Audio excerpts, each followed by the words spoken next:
Hello प्यारे बच्चों, स्वागत है आप सभी का आपके अपने YouTube चैनल में। आज के इस वीडियो में हम बात करने वाले हैं कक्षा 12 और कक्षा 12 की जो रसायन विज्ञान है, केमिस्ट्री है, और केमिस्ट्री के अंदर हमारा चैप्टर फर्स्ट है। ओके, चैप्टर फर्स्ट का नाम है आपके ठोस अवस्था, सॉलिड स्टेट। और ये चैप्टर आपके बोर्ड एग्जाम में 3 अंक का पूछा जाता है, यानी इस चैप्टर से आपके 3 अंक के क्वेश्चन पूछे जाते हैं। एक क्वेश्चन आता है आपके इस अध्याय से बोर्ड परीक्षा में, एक प्रश्न आता है आपके अति लघुरात्मक जो 1 अंक का पूछा जाता है, और दूसरा क्वेश्चन आपके लघुतरात्मक टाइप का आता है जो 2 अंक का पूछा जाता है। तो ये तो आपका है बोर्ड पैटर्न। ओके, अब जो मोस्ट इम्पोर्टेंट क्वेश्चन बनाए हमने 2021 बोर्ड परीक्षा के लिए, वो क्वेश्चन आपको एग्ज़ाम से पहले अच्छे से तैयार करने हैं। यदि आप 95 प्लस बनाना चाहते हैं तो अभी से आपको इन क्वेश्चंस की अच्छे से तैयारी करनी होगी। तो क्वेश्चन नंबर फर्स्ट है हमारा कि किन्हीं तीन पेराविद्युत पदार्थों के नाम लिखिए। ओके, तो किन्हीं 3 पेराविद्युतीय पदार्थों के नाम लिखने हैं आपको, जिसमें फर्स्ट है हमारा गैलियम नाइट्राइड। अब गैलियम नाइट्राइड का फार्मूला क्या होता है? GaN। और दूसरा है आपके सीजियम नाइट्रेट। अब सीजियम नाइट्रेट का फार्मूला क्या होता है? CsNO3। और तीसरा आपके पॉलीविनाइल फ्लोराइड। तो इन तीनों को आपको अच्छे से तैयार करना है। उसके बाद में नेक्स्ट क्वेश्चन है हमारा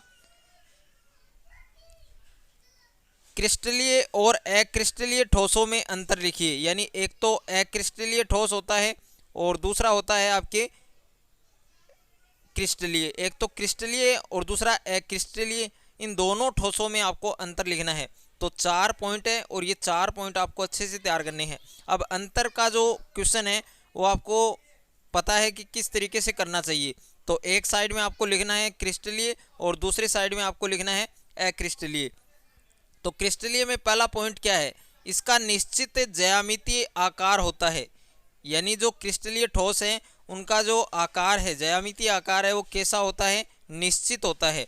और अक्रिस्टलीय ठोस की बात करें तो इनका जो ज्यामितीय आकार है वो कैसा होता है? अनिश्चित होता है। ओके, उसके बाद में सेकंड जो पॉइंट है क्रिस्टलीय ठोस। अब क्रिस्टलीय ठोस है उनका जो गलनांक है वो कैसा होता है? निश्चित होता है और तीक्ष्ण होता है। ओके, यानी जो क्रिस्टलीय ठोस हैं उनका गलनांक कैसा होता है? निश्चित और तीक्ष्ण होता है। और अक्रिस्टलीय ठोस की हम बात करें तो इनका जो गलनांक है वो अनिश्चित होता है। और ये पहले तो क्या होते हैं? नरम होते हैं, उसके बाद में क्या हो जाता है? पिघल जाते हैं। ओके, यानी इसका जो गलनांक है वो अनिश्चित होता है। पहले ये क्या होते हैं? नरम होते हैं फर्स्ट में, उसके बाद में ये पिघल जाते हैं। और तीसरा पॉइंट है आपके क्रिस्टलीय ठोस में। तो जो क्रिस्टलीय ठोस होते हैं वो विषमदेशिक प्रकृति के होते हैं। क्रिस्टलीय ठोस किस प्रकृति के होते हैं? विषमदेशिक प्रकृति के। और अक्रिस्टलीय जो ठोस होते हैं वो आपके समदेशिक प्रकृति के होते हैं। ये वेरी वेरी इंपॉर्टेंट क्वेश्चन है। और उसके बाद में 4 जो पॉइंट है उसमें आपके एग्जाम्पल हैं। तो क्रिस्टलीय ठोस है उनमें कौन कौन से एग्जाम्पल हैं? NaCl यानी सोडियम क्लोराइड, जिसको साधारण नमक भी कहा जाता है। और दूसरा है आपके Na2SO4 यानी सोडियम सल्फेट, और सभी धातुओं के लवण। ये सब किस में आते हैं? क्रिस्टलीय ठोसों के एग्जाम्पल में आते हैं। उसके बाद में अक्रिस्टलीय ठोस है, इसके एग्जाम्पल क्या हैं? कांच है, रबड़ है, प्लास्टिक है, रबड़ है। ओके, कांच, रबड़, प्लास्टिक। यहाँ पर रबड़ है, रबड़ को यहाँ पर 2 बार लिख दिया गया है गलती से, तो एक बार ही आपको लिखना है एग्जाम में अच्छे से। ओके, यदि क्वेश्चन आपके आता है तो। उसके बाद में नेक्स्ट क्वेश्चन है हमारा क्वेश्चन नंबर 3। n प्रकार के अर्धचालक को परिभाषित कीजिए। अब n प्रकार के अर्धचालक हैं उनकी आपको परिभाषा आनी चाहिए। काफ़ी इंपॉर्टेंट क्वेश्चन है जो n प्रकार के जो अर्धचालक हैं उनकी परिभाषा।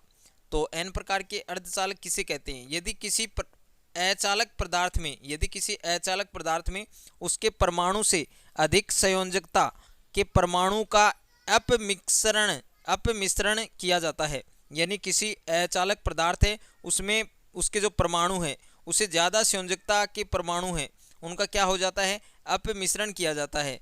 तो जालक में अतिरिक्त इलेक्ट्रॉन के कारण कुछ चालकता उत्पन्न हो जाती है और यह पदार्थ n प्रकार के अर्धचालक कहलाते हैं।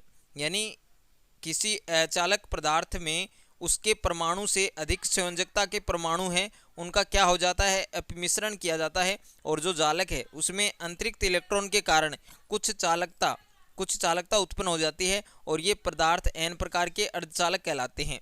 और Si यानी सिलिकॉन में P यानी फास्फोरस का अपमिश्रण इसका क्या माना जाता है, एग्जाम्पल माना जाता है। तो ये वेरी वेरी इंपॉर्टेंट क्वेश्चन है, और अच्छे से क्वेश्चन आपको तैयार करना है।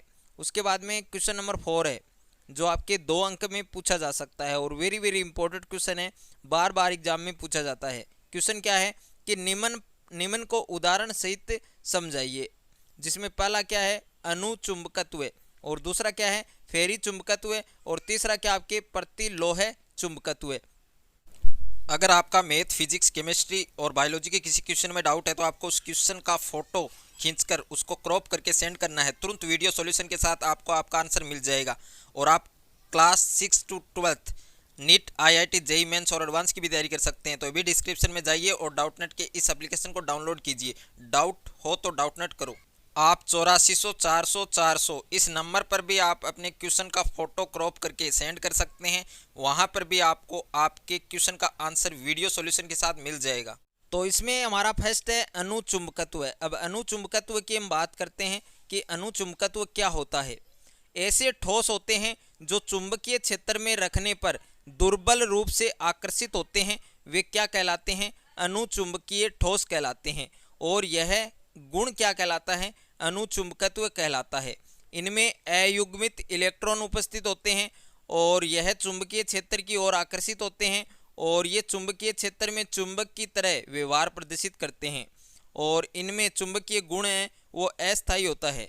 जैसे उदाहरण की बात करें तो कोबाल्ट है, निकल है, आयरन है, कॉपर है, और कॉपर ऑक्साइड, ये इसके एग्जाम्पल हैं।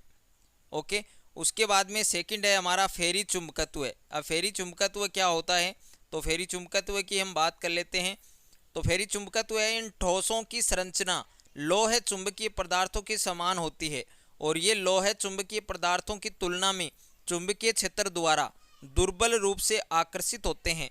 और ठोसों के इस गुण को क्या कहा जाता है, लघु चुंबकत्व, लघु लोह चुंबकत्व कहलाता है। जो फेरी चुंबकत्व हैं इनको क्या बोला जाता है, लघु लोह चुंबकत्व भी हम कह सकते हैं। और इनके एग्जाम्पल की बात करें तो Fe3O4, और सेकंड है MgFe2O4 और ZnFe2O4, ये इनके एग्जाम्पल हैं। उसके बाद में अगला है हमारा प्रतिलोह चुंबकत्व। अब प्रतिलोह चुंबकत्व क्या होता है, इन ठोसों की संरचना लोह चुंबकीय ठोसों के समान होती है, और अयुग्मित इलेक्ट्रॉन होते हैं। ठोसों का यह गुण प्रतिलोह चुंबकत्व कहलाता है। तो ये भी आपके काफ़ी इंपॉर्टेंट क्वेश्चन है, तो अच्छे से ये क्वेश्चन आपको तैयार करना है। उसके बाद में अगला जो क्वेश्चन है हमारा क्वेश्चन नंबर 5, परावैद्युतता किसे कहते हैं। परावैद्युतता एक नंबर में पूछ सकता है, एक नंबर में पूछ सकता है कि जो परावैद्युतता है उसकी परिभाषा लिखिए। तो किसी कुचालक या अल्प चालक पदार्थ पर उच्च वोल्टता लगाने पर वह ध्रुवित हो जाता है और विद्युत धारा का चालन करने लगता है। इस घटना को क्या कहा जाता है, परावैद्युतता कहा जाता है। ओके, और क्वेश्चन नंबर 6 जो एक अंक में पूछ सकता है, वेरी वेरी इंपॉर्टेंट क्वेश्चन है, नेटवर्क ठोस का कोई एक उदाहरण लिखिए। तो नेटवर्क ठोस है उसका एग्जाम्पल लिखना है आपको, और मैंने काफ़ी एग्जाम्पल लिख रखे हैं इनमें, लेकिन आपको 2 एग्जाम्पल अच्छे से तैयार करने हैं, जिसमें हीरा है, सिलिकॉन है, ग्रेफाइट है, एल्यूमिनियम नाइट्राइट है। ओके, तो ये सब इसके एग्जाम्पल माने जाते हैं। तो ये सब आपको अच्छे से तैयार करने हैं। उसके बाद में 7 नंबर का जो क्वेश्चन है ये भी काफ़ी इंपॉर्टेंट है, निम्नलिखित में से कौन से ध्रुवीय आणुविक ठोस हैं, जिसमें ठोस सल्फर डाइऑक्साइड दिया गया है, ठोस अमोनिया दिया गया है, और आयोडीन क्रिस्टल दिया गया है, और ग्रेफाइट दिया गया है। तो इनमें कौन कौन से ध्रुवीय आणुविक ठोस हैं, ठोस सल्फर डाइऑक्साइड है जिसका फार्मूला SO2 होता है, और ठोस अमोनिया है जिसका फार्मूला NH3 होता है। ओके, उसके बाद में 8 नंबर पर क्वेश्चन है, N और P प्रकार के अर्धचालक बनाने हेतु सिलिकॉन में कौन कौन से तत्व मिलाते हैं। यानी N और P प्रकार के अर्धचालक बनाने के लिए हमें सिलिकॉन में कौन कौन से तत्व मिलाने पड़ेंगे। तो सिलिकॉन में फास्फोरस P मिलाने पर N प्रकार के अर्धचालक, और सिलिकॉन है उसमें बोरोन मिलाने पर P प्रकार के अर्धचालक बनते हैं। ओके, तो ये आपको अच्छे से समझ में आ गया होगा। अब हम बात करेंगे क्वेश्चन नंबर 9 की। षटकोणीय क्रिस्टल तंत्र हेतु अक्षीय कोणों के मान बताइए। ओके, काफ़ी इंपॉर्टेंट क्वेश्चन है। षटकोणीय क्रिस्टल तंत्र हेतु अक्षीय कोणों के मान लिखिए। तो अल्फा बराबर बीटा बराबर क्या है 90 डिग्री, और गामा बराबर क्या है 120 डिग्री यानी 120 डिग्री। तो काफ़ी इंपॉर्टेंट क्वेश्चन है, 1 मार्क्स में आपके आ सकता है ये क्वेश्चन। और उसके बाद में नेक्स्ट क्वेश्चन है हमारा, जो 2 अंक में पूछ सकता है आपसे, और वेरी वेरी इंपॉर्टेंट क्वेश्चन है। क्वेश्चन क्या दिया गया है, आयनिक ठोसों की प्रकृति के आधार पर फ्रेंकल दोष और शॉटकी दोष की तुलना कीजिए। इन दोनों में डिफरेंस लिखना है आणविक ठोसों की प्रकृति के आधार पर। तो एक साइड में आपको फ्रेंकल दोष लिखना है, एक साइड में आपको शॉटकी दोष लिखना है। तो फ्रेंकल दोष में फर्स्ट पॉइंट है, छोटे धनायनों और बड़े ऋणायनों से बने यौगिकों में पाए जाते हैं। और शॉटकी दोष है, ये लगभग समान आकार के धनायनों और ऋणायनों से बने यौगिकों में पाए जाते हैं। दूसरा है जो फ्रेंकल दोष है, उसमें सेकंड पॉइंट है अंतराकाशी दोष है। ये अंतराकाशी दोष माने जाते हैं, और ये कौन से दोष माने जाते हैं, रिक्तिका दोष माने जाते हैं।